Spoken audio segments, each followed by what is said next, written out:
South ఇండియాలోనే అతి తక్కువ ధరలకి రత్నాలనందించే ఏకైక సంస్థ 6JVR.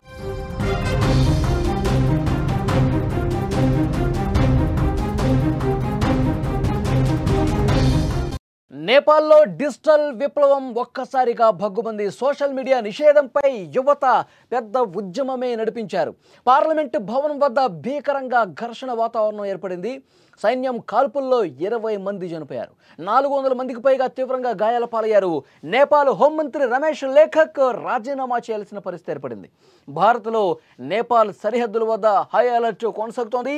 సోషల్ మీడియా నిషేధాన్ని నేపాల్ ఎత్తేసింది. ఈ దెబ్బకి ఒకవైపు భావ ప్రకటన స్వేచ్ఛ, మరోవైపు శాంతి భద్రతలు, ఈ రెండింటి మధ్య జరిగిన తీవ్ర ఘర్షణ వల్ల నేపాల్ రక్తసిక్తమైంది, నెత్తురోడిన పరిస్థితి కనిపించింది. డిజిటల్ ప్రపంచంలో స్వేచ్ఛ కోసం యువత చేసిన పోరాటం తీవ్ర ఉద్రిక్తతలకు దారితీసింది. భావ ప్రకటన స్వేచ్ఛపై నేపాల్ ప్రభుత్వం విధించిన నిషేధం వందలు కాదు వేల మంది యువతను రోడ్ల మీదకి తీసుకొచ్చింది. వాటర్ క్యానాన్స్, టియర్ గ్యాసులు, చివరికి రబ్బర్ బుల్లెట్లు కూడా వాళ్లను ఆపలేకపోయాయి.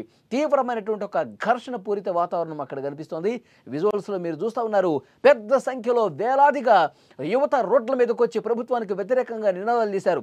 నేషనల్ సోషల్ మీడియా గైడ్లైన్స్ అనే బిల్లును ప్రభుత్వం తీసుకొచ్చినటువంటి నేపథ్యంలో ఈ బిల్లును తీవ్రంగా వ్యతిరేకిస్తూ రోడ్ల మీదకు వచ్చి ప్రభుత్వానికి వ్యతిరేకంగా నినాదాలు చేసిన పరిస్థితి. ఏ సోషల్ మీడియా ప్లాట్ఫామ్ అయినా సరే నేపాల్లో తమ కార్యాలయాన్ని ప్రారంభించాలి, అంతేకాకుండా ప్రభుత్వం నుంచి అనుమతి తీసుకోవాలి.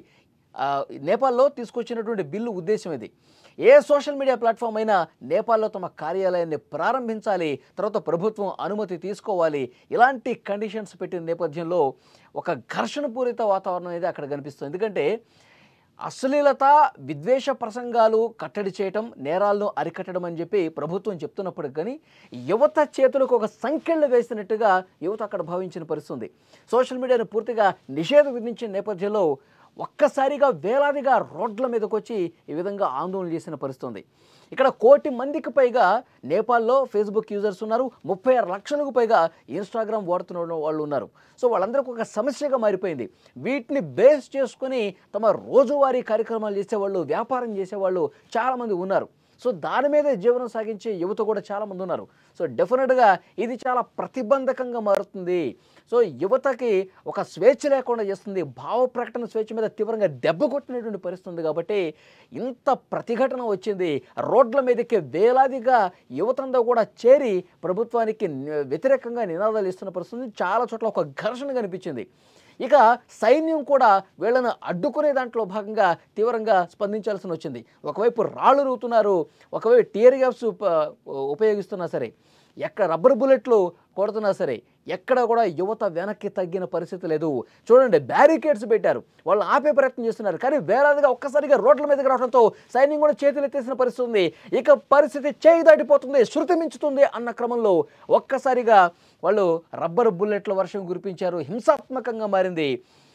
20 మంది చనిపోయారంటే నేపాల్లో పరిస్థితి ఎంత దారుణంగా ఉందో ఇక్కడ మనకు అర్థమవుతుంది. 20 మంది ఒకే రోజు ఈ ఘర్షణ వల్ల చనిపోయారంటే పరిస్థితి ఎంతటి హింసాత్మకం వైపు దారితీస్తుందో తెలుస్తుంది. నేపాల్ చరిత్రలోనే ఒక విషాద ఘటనగా మారిపోయింది. ప్రభుత్వానికి ఒక పెద్ద మచ్చ తీసుకొచ్చినటువంటి ఘటనగా దీన్ని చూస్తూ ఉన్నారు. ఈ బిల్లో భాగంగా నేపాల్ ప్రభుత్వం ఫేస్బుక్, ఎక్స్, యూట్యూబ్తో సహా 26 సోషల్ మీడియా ప్లాట్ఫామ్స్ను నిషేధించింది. యువత ఆగ్రహంతో ఒక్కసారిగా ఊగిపోయింది. దీనికి జన్ జెడ్ ఉద్యమం అని పేరు కూడా పెట్టుకున్నారు. ఈ ఉద్యమానికి మద్దతు క్రమక్రమంగా పెరుగుతూ వచ్చింది. నిన్న ఉదయం ఒక్కొక్కరుగా వీధుల్లోకి రావటం మొదలుపెట్టారు. 10 మంది అయ్యారు, 100 మంది అయ్యారు, 100,000 అయ్యారు. గంటల వ్యవధిలోనే కొన్ని వేల మంది యువకులు రాజధాని కాఠ్మండూలోని పార్లమెంటు భవనం వైపు ఒక్కసారిగా దూసుకుపోయారు. పరిస్థితి అర్థమైపోయింది ప్రభుత్వానికి కూడా. అక్కడ ఉన్నటువంటి అధికార యంత్రాంగం ఆదేశాలు ఇచ్చారు. వెంటనే సైనికులు, బలగాలు రోడ్ల మీదకి వచ్చారు. వాళ్ళని కట్టడి చేసే ప్రయత్నం చేశారు. కానీ కొద్దిమంది కనిపించినటువంటి ఆ యువత క్రమక్రమంగా పెరిగిపోయారు. ఒకళ్ళని చూసి ఒకళ్ళు, ఇంకొకళ్ళని చూసి ఇంకొకళ్ళు, అట్లా రోడ్ల మీదకి భారీగా వచ్చేసరికి కంట్రోల్ చేయలేనటువంటి పరిస్థితి ఏర్పడింది. ఈ నేపథ్యంలోనే అక్కడ తీవ్రమైనటువంటి ఘర్షణ ఏర్పడింది. రాళ్లు రువ్వుతున్నారు. ఈ విధంగా చెట్ల కొమ్మలు చేతికి ఏది దొరికితే అది తీసుకొని కొడతా ఉన్నారు. వాటర్ బాటిల్స్తో కొడుతున్నటువంటి పరిస్థితి ఉంది. సో ఇంత పెద్ద సంఖ్యలో యువత నుంచి స్పందన వస్తుందని చెప్పి ముందుగా ఊహించలా. దానికి తగ్గట్టుగానే అక్కడ కొంతమంది బలగాలు మోహరించినప్పటికీ, బ్యారికేడ్స్ పెట్టినప్పటికీ బాగా తోసుకుంటూ వస్తున్నారు. చూడండి ఎంత ఘర్షణ కనిపిస్తుంది అక్కడ, ఎంత హింసగా ప్రేరేపించే విధంగా అక్కడ దృశ్యాలు మనకు కనిపిస్తున్నాయి. యువత అందరూ కూడా వాటిని తోసుకుంటూ ఇంకా ముందుకి పార్లమెంటు భవనం వైపు దూసుకెళ్ళిన పరిస్థితుంది. పార్లమెంటు వైపు రాళ్ళు రువ్వినటువంటి పరిస్థితి ఉంది. సో అందుకే వాళ్ళని కంట్రోల్ చేయడం కష్టమైపోయేసరికి రబ్బర్ బుల్లెట్లు కూడా వాడాల్సినటువంటి పరిస్థితి ఏర్పడింది. కొంతమందికి తీవ్రంగా గాయాలయ్యాయి. కొంతమంది ఇక పూర్తిగా కిందకు పడిపోయారు. నేల కూలినటువంటి పరిస్థితి ఉంది. ఒకటొకటిన వాళ్ళని ఆసుపత్రికి తరలించే ప్రయత్నం కూడా జరిగింది. 20 మంది నిన్న ఒక్కరోజు ఘర్షణల కారణంగా చనిపోయిన పరిస్థితి అంటే ఎంత దారుణమైనటువంటి సిచ్యువేషన్ నేపాల్లో ఉందన్నది కూడా అర్థమవుతుంది. నేపాల్ చరిత్రలోనే ఫస్ట్ టైం ఒక ఆందోళన పార్లమెంటు ప్రాంగణంలోకి చొచ్చుకెళ్లటం కనిపించింది. ఆందోళనకారుల్ని అడ్డుకోవడానికి భద్రతా బలగాలు ముందుగా వాటర్ క్యానన్స్ యూజ్ చేశారు, టీర్ గ్యాసులను ప్రయోగించారు. కానీ ఎక్కడా కూడా యువత భయపడలా, ఎక్కడా కూడా యువత వెనకడుగు వేలా. ఇక తీవ్రమైనటువంటి ఆందోళన కనిపించింది. యువత ఇంకా పెరుగుతూనే ఉన్నారు. రోడ్లు కిక్కిరిసిపోయి కనిపిస్తూ ఉన్నాయి. వారు కూడా తమ వద్ద ఉన్నటువంటి రాళ్ళు, చెట్ల కొమ్మలతో దాడి చేసిన పరిస్థితి ఉంది. పరిస్థితి అదుపు తప్పిందని చెప్పి భద్రతా బలగాలు కూడా అర్థమైపోయింది. ఇక రబ్బర్ బుల్లెట్లు తీసుకొని ఇష్టం వచ్చినట్టుగా విచక్షణారహితంగా యువత మీద కాల్పులు జరిపారు. 12 ఏళ్ల బాలుడు సహా 20 మంది ప్రాణాలు కోల్పోయారంటే ఎంతటి ఒక హింసాత్మకమైనటువంటి వాతావరణం అక్కడ కనిపించింది అనేది కూడా అర్థమవుతుంది. 400 మంది ప్రజెంట్ ఆసుపత్రుల్లో ఉన్నారు. తీవ్ర గాయాలపై వాళ్ళు చికిత్స పొందుతూ ఉన్నటువంటి సిచ్యువేషన్ ఉంది. సుమారు 178 పోలీసులు కూడా తీవ్రంగా ఈ ఘర్షణలో గాయపడ్డటువంటి పరిస్థితి ఉంది.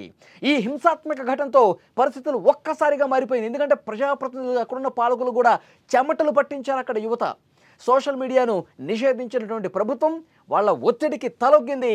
సరిగ్గా మధ్యాహ్నం 3:30 సోషల్ మీడియాను తిరిగి పునరుద్ధరిస్తున్నట్లు ఒక అధికారిక ప్రకటన వచ్చింది. అప్పటికే జరగాల్సిన నష్టం కూడా జరిగిపోయింది.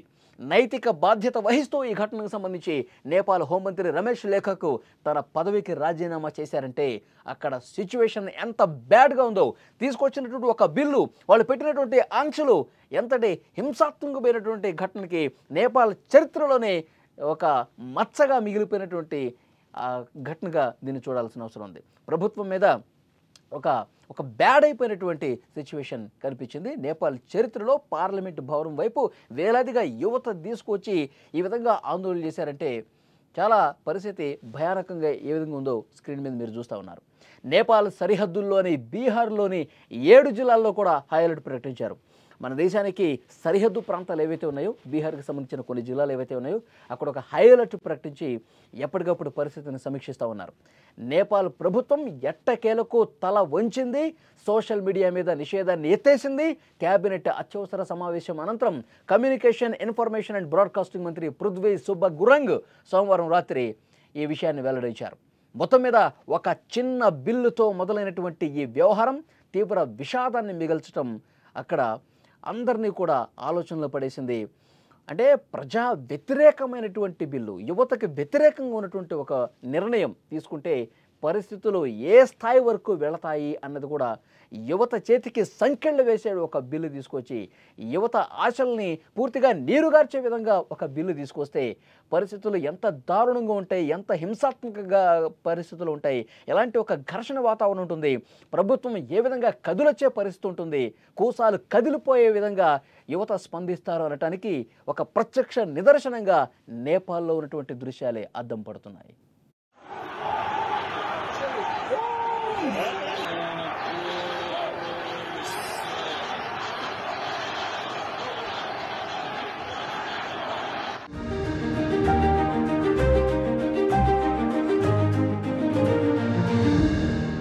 క్యాంటీన్లో ప్లేట్లు కడిగిన సంజిత్ కొండ ఇప్పుడు కోట్ల రూపాయల వ్యాపారం చేస్తున్నాడు. గేదెల షెడ్డు వేసిన ఎంఎస్సీ స్టూడెంట్ అక్షయ్ ఇవాళ బెంజ్ కార్లో తిరుగుతున్నాడు.